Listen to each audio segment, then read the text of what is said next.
In April of 1997, I was invited to be the closing keynote motivational speaker at a corporate convention in Anchorage, Alaska. And while there, I decided to do some sightseeing.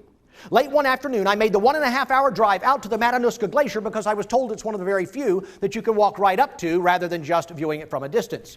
It had been a bright and warm day by Alaskan standards in April when I left Anchorage, but by the time I got to Matanuska, it had become overcast, it had begun to snow, the temperature had once again dropped way below freezing.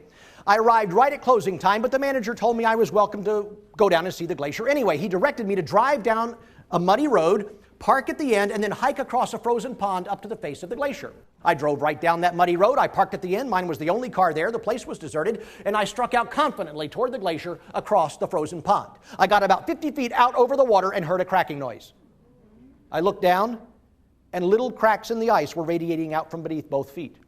Instantly, my mind jumped back to my days in the Boy Scouts where they taught me exactly what to do if I ever found myself on thin ice. What do? You spread your weight out, right? So I dropped to all fours, and now the ice was cracking beneath both hands and both knees. I freaked. I went belly down on the ice, and from that vantage point, I could see water sloshing no more than a half an inch beneath me. In terror, I began slowly to inch my way back toward the safety of shore, and that's when I heard it. A huge crashing noise, a thunderous roar. I looked in the direction of the noise, and do you know what it was making all that racket? It was the manager. He was just 20 feet away from me on the ice, driving right past me on a bulldozer. It was one of life's most embarrassing moments. You see, what I had no way of knowing was that the ice was several feet thick. But a few hours earlier in the noonday sun, the top inch of the ice had melted. And by the time I got there, had begun to refreeze again from the top down. Only the top sheet was cracking.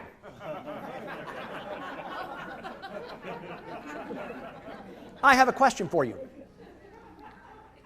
Who was safer, me or the manager? Well, I guess you would have to say I was safer, because if one of us was going to go crashing through the ice that day, it was going to be the guy on the bulldozer, not little old me. But which one of us was happier? Which one of us was more at peace? Which one of us was making progress? You see, I was living under the illusion that I was unsafe, that I was a helpless victim of circumstances beyond my control. It was totally false. I was completely safe, but because I had a false feeling, I was paralyzed. Much of the world lives their whole life that way, paralyzed by fears that are not real. Let me tell you what I believe may be the most damaging misconception of life. It is this, that my happiness and success are determined by factors that are beyond my control. It's the attitude that compares your life to a train sitting atop railroad tracks, and God or fate or karma or some disability or some set of circumstances forced on you against your wishes has laid out for you a set of tracks, and you are helpless to do anything but follow them to a predetermined end. It's fatalism. It's victimization. It's the attitude that declares, you know, I could have been a really terrific parent if it weren't for my kids. There, I've said it. My kids have ruined the entire parenting experience for me because they're so unreasonable, they're so unpleasable, they're so surly and nasty around the house. So don't tell me to have a great attitude around the house, Mr. Fancy Pants motivational speaker. I can't, especially when you consider the way that I was raised. You see, my parents just didn't know how to bring a kid up, and so I didn't have all the advantages other kids did. No, I didn't get to go to college, or I was raised in poverty, or I have this disability, or I'm a minority, I have all these disadvantages. Folks, I know that some of you are facing some pretty difficult challenges right now. But they only become insurmountable when you face them with an improper attitude. They only become insurmountable when you allow yourself to believe that because you cannot change the past, that you cannot seize control of your destiny. They only become insurmountable when you allow yourself to believe that because you can't change everything, that you therefore cannot change enough to fulfill your dreams.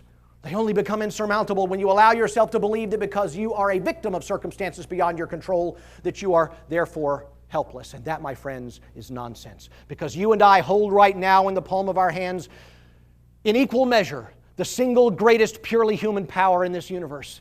And that is the power to face any circumstance with a fabulous attitude and a constructive response.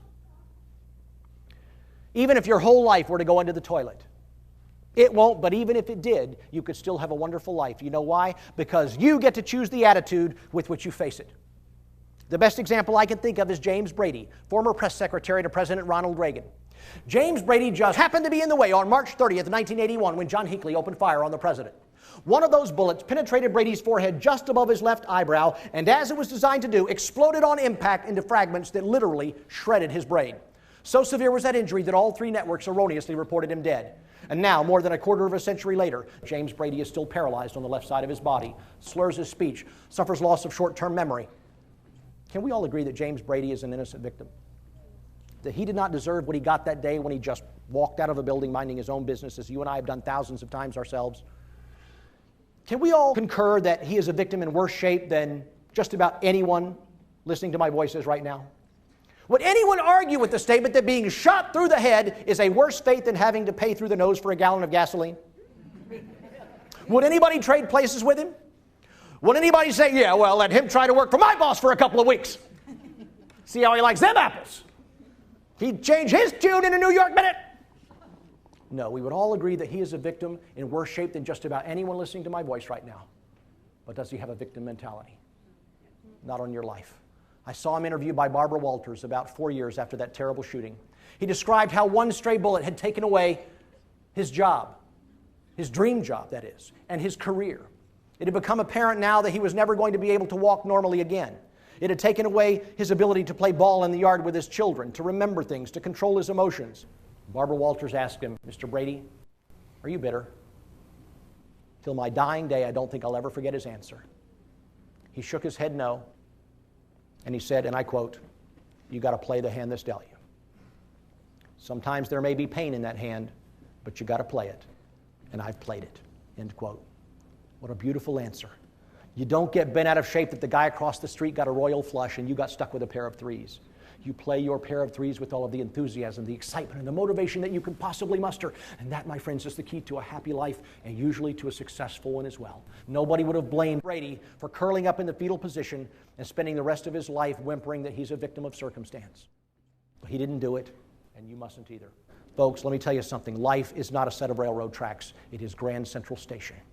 You can go anywhere you want to go from where you are right now by just choosing the set of tracks down which you would like to travel and then having the courage to get on board and go. Get on the ball with regard to an attitude of courage.